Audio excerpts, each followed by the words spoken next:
This is a WXII 12 first warning weather alert.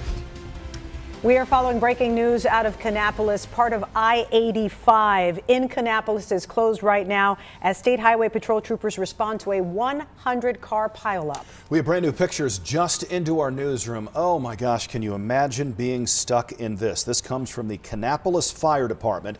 According to our news gathering partner WCNC, there was a small collision that took place. That's all it took to start this. This was on the highway near Dale Earnhardt Boulevard. But as dozens of vehicles, including tractor trailers, tried to get around it, it turned into a greater and greater traffic issue. It has now led to an estimated 100 cars, trucks, and other vehicles trapped on the highway. The National Guard has been called in to assist in clearing the roads. 6 National Guard trucks in total were called. Everything you see in purple there is affected here. All that stretch of highway is closed, along with several large trucks from Cabarrus and surrounding counties. They're also assisting in this. Snow totals in Kannapolis totaled 14.5 inches. Wow. Purple spots you see on the map, those are places that are not moving whatsoever. Wow. All right.